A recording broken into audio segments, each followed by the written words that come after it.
Olá, bem-vindos a mais uma conversa com especialista. Estamos aqui hoje com a doutora Heloísa Raniers Viana, que é médica nefrologista, professora da nefrologia da Faculdade de Ciências Médicas de Minas Gerais, preceptora da residência médica na mesma instituição, nefrologista clínica e na área de transplante renal da Rede Mater Dei de Saúde em Belo Horizonte, responsável técnica pela hemodiálise da unidade Betim Contagem da Rede Mater Dei e coordenadora do núcleo de transplantes do coração e pulmão do MG Transplantes. Heloísa, bem-vinda, obrigado pela disponibilidade. A ideia é discutir com você a respeito da hematúria. Ok, muito obrigada pela oportunidade. Então, para começar, assim, a hematúria se refere à presença de sangue na urina, né? Então, assim, quando a gente vê aquela urina avermelhada, o diagnóstico tende a ser mais direto, né? Mas nem sempre é assim. Quer dizer, como é que pode se apresentar um paciente com hematúria? Bom, ele vai se apresentar com a urina avermelhada, que vai chamar atenção, né? Aí vai ser de fácil identificação para qualquer pessoa, mas às vezes vai ser a microhematúria, que é aquela que o nefrologista realmente vê na grande maioria das vezes. Faz-se um exame de urina e naquele exame de urina identifica-se que o paciente realmente está perdendo sangue. Às vezes ele nem tinha ideia disso. Por quê? Porque ele não viu o sangue vivo ali na urina, né? No vaso sanitário. Mas essa condição de microhematura ela é bastante frequente, mas só identificável quando os pacientes fazem exame de urina. Essas são as duas apresentações a princípio do paciente. Legal. E só que, vamos dizer, aí você vai pensar, bom, é uma microhematúria, é uma coisa que não dá nem para visualizar aquela diferença na coloração, então é uma coisa que não teria gravidade, porque é uma coisa que parece que uma coisa simples, pô, é micro, é uma coisa micro, né? Agora, em algumas situações, isso gera alguma preocupação, né? Então, assim, primeiro que eu queria entender, seja a hematúria franca, com aquela urina toda avermelhada, seja esses quadros de microhematúria, o que que causa isso? Bom, a princípio, a macrohematúria, ela está atrelada, relacionada a diagnósticos do trato urinário e, na grande maioria das vezes, de abordagem do urologista. Então, assim, às vezes lesões de bexiga, pólipo, tumores de bexiga, essa apresentação de sangue visível, geralmente ela tem um cunho mais urológico. Mas algumas situações da nefrologia também podem apresentar-se dessa forma. Não é muito comum, mas pode. Então, assim, vamos lá falar das possibilidades da perda de sangue na urina. Infecção urinária pode causar, tanto a micro quanto a macro. Doenças glomerulares podem causar. A doença glomerular é uma doença específica do parênquima renal. E são poucas condições de doença glomerular que causam essa macrohematúria. Normalmente, na doença glomerular é micro, mas em algumas situações pode acontecer também de ser por causa de doença glomerular. É muito comum também quando o paciente tem cálculo renal, litíase renal, principalmente no momento de crise de cólica nefrética, onde o cálculo está em deslocamento, aquilo ali machuca a parede do ureter e favorece sangramento. Pacientes que porventura tenham cistos e evoluam com a ruptura de um dos cistos, isso pode favorecer sangramento. Nas hiperplasias de próstata, né, que é algo de acompanhamento urológico, o paciente pode ter uma macrohematúria. Então, assim, são várias situações onde o paciente pode ter a perda de sangue na urina, mas todas elas precisam ser avaliadas e investigadas. Primeiro, para a gente entender, é algo urológico ou algo nefrológico, né? E essa perda de sangue, ela tem um cunho que pode ser benigno ou ela está sinalizando de fato alguma doença mais importante, principalmente renal, que precisa ser abordada de forma mais imediata. Ótimo. Bom, a macrohematura muitas vezes é motivo do paciente procurar atendimento médico, né? Então o paciente vai no médico e fala, ó, minha urina está vermelha, né? A microhematura normalmente é uma coisa que é identificada por meio de exames. Então o paciente vem com alguma outra queixa, realiza um exame e identifica que tenha essa microhematura, né? Uhum. Como é que é feita essa avaliação? Então, o paciente chegou com essa queixa, o que, que precisa ser investigado, o que, que precisa ser avaliado aí? Bom, O paciente com a vamos abordar então a microhematura. Eu acho que para a nefrologia tem um pouco mais de sentido, sabe? Claro. Exame de imagem, a gente precisa de um exame de imagem no primeiro momento, até mesmo para entender se isso aí muito provavelmente está vindo do rim ou do trato urinário, tá? Então, assim, um ultrassom muito bem feito, por vezes até uma tomografia, é muito importante para a gente entender de onde que vem isso.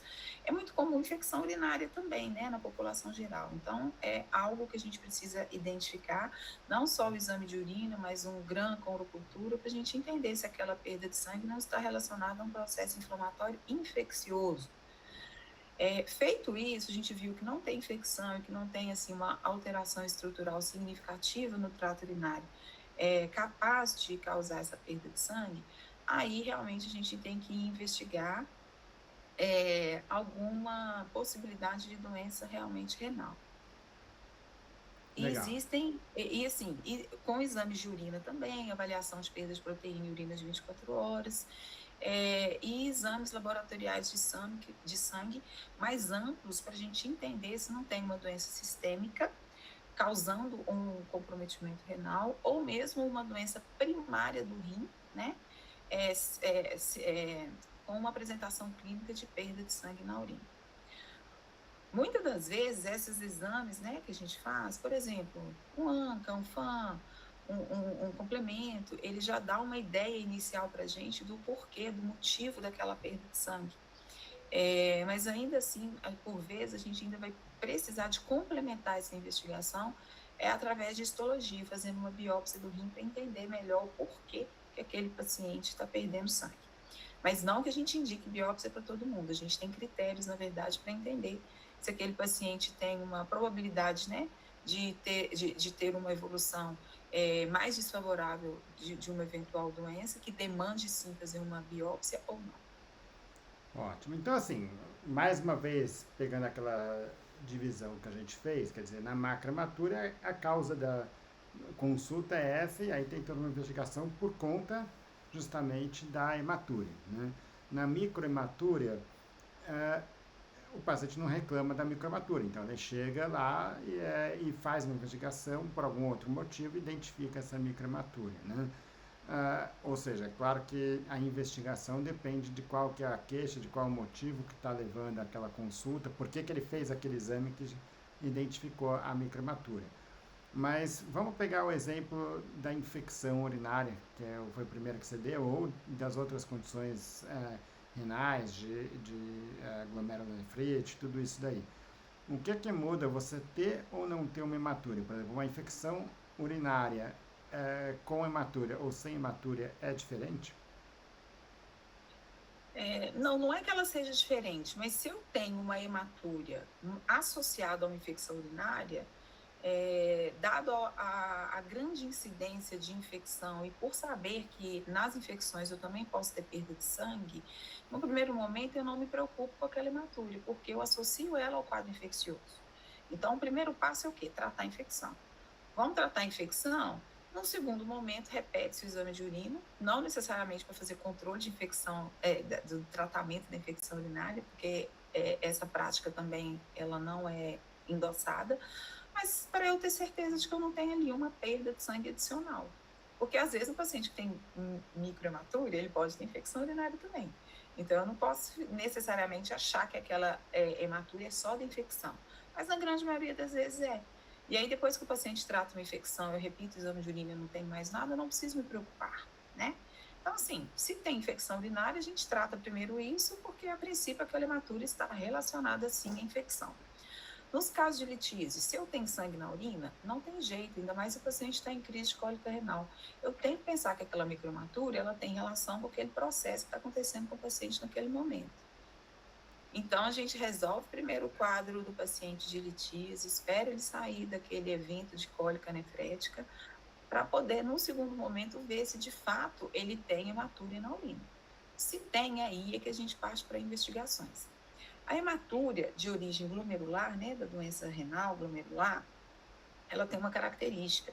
Existe um exame específico também que a gente consegue identificar se essa hematúria ela tem um fundo glomerular. Em laboratórios específicos, né, que consigam fazer isso com rigor e com detalhe, a gente consegue solicitar a pesquisa de dismorfismo eritrocitário. Quando essa hemácia ela apresenta-se distorcida, fragmentada no exame de urina, a gente sabe que a origem daquela hemácia ela é glomerular. Então, a gente tem um exame, inclusive, de triagem para ter essa ideia inicial, se essa perda realmente de sangue é glomerular ou não.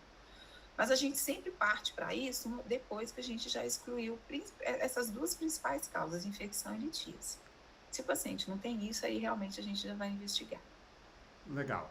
Bom, então você já mostrou que na infecção a hematúria de alguma forma não vai gerar uma preocupação maior num primeiro momento, pelo menos enquanto você está tratando, que a maioria das vezes é parte do processo da infecção e vai se resolver junto com isso. Na Isso. litíase, de alguma forma, também, né? Então, o paciente tem a litíase, está naquele quadro agudo, vai gerar uma hematura, uma microhematura, uma macrohematura, e o que você vai fazer é tratar aquela condição e esperar que essa hematura ela melhore. Existem situações que você vai falar, não, de fato, essa hematura ela é preocupante? Olha, perda de sangue na urina, ela é preocupante. A gente precisa de investigar, porque às vezes a gente minimiza e acha que não é nada, mas ela pode estar sinalizando sim algo significativo. Não é normal perder sangue na urina, não é comum. Na verdade, é comum, porque às vezes a gente vê com muita frequência, mas não é normal. Então, isso merece ser investigado. Agora, excluída infecção urinária, excluída essas complicações de cálculo, o que precisa chamar a atenção da gente? Nós temos outros marcadores, né, para entender se aquilo ali realmente precisa ser investigado de uma maneira rápida e completa ou não.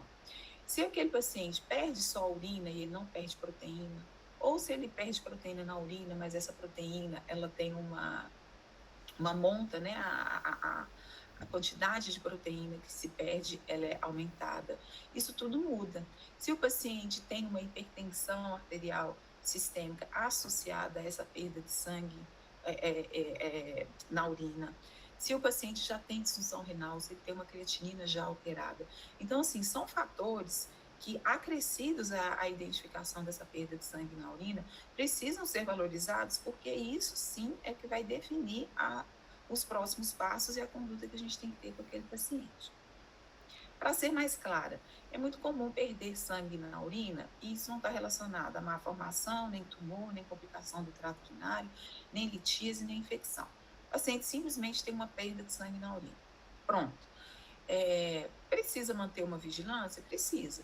Mas se esse paciente ele não tem hipertensão, não tem disfunção renal, a creatinina está normal, e se ele não tem outros achados no exame de urina, como a perda de proteína, é um paciente que, a princípio, a gente só pode acompanhar.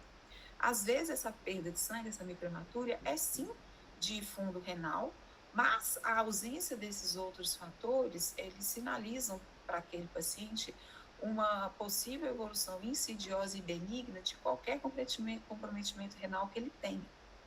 Existem algumas doenças glomerulares, 3 principalmente, né, que é a doença de membrana fina, nefropatia por IgA e a Alport, que é uma síndrome, que se o paciente só tem aquele achado de perda de sangue microscópico na urina, sem nenhum outro fator associado, é um paciente que a gente, a princípio, só acompanha, sem necessariamente indicar uma biópsia renal e que, a princípio, ele vai evoluir bem. Mas tem que acompanhar, por quê? Se surgir uma hipertensão, ou fazer disfunção renal, ou começar a ter uma perda de proteína na urina, aí a abordagem precisa de ser outra. Legal. Bom, então assim, como regra geral, nem toda hematúria vai ser um problema preocupante pela hematúria em si, mas muitas vezes aquilo é o primeiro sinal de alguma outra condição que pode ter uma maior ou uma menor gravidade. Então não é que a hematúria em si a gente vai ter que ter uma abordagem muito diferente, mas sim que ela indica essa necessidade de investigação. Primeiro, com coisas mais do dia a dia, que seria as infecções urinárias e a litíase, que talvez seja responsável pela grande maioria desses quadros. E se a gente começa a ver que isso não está sendo suficiente, não está resolvendo, não tem uma dessas condições, é uma investigação um pouco maior para poder identificar o porquê que está acontecendo aquilo. Exatamente. E se a gente identifica a microhematura já com perda de proteína, Aí a investigação realmente precisa de ser naquele momento para a gente entender o que está causando aquilo. Tá, quer dizer, Inclusive, costuma ser a chance do paciente fazer diagnóstico precoce e a gente tratar qualquer complicação no início, né?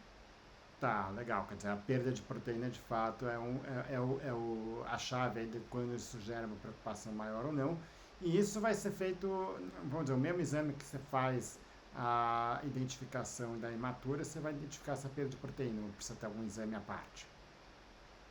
O próprio exame de urina simples, né? Ele mostra pra gente se o paciente está perdendo sangue, hemácia e proteína.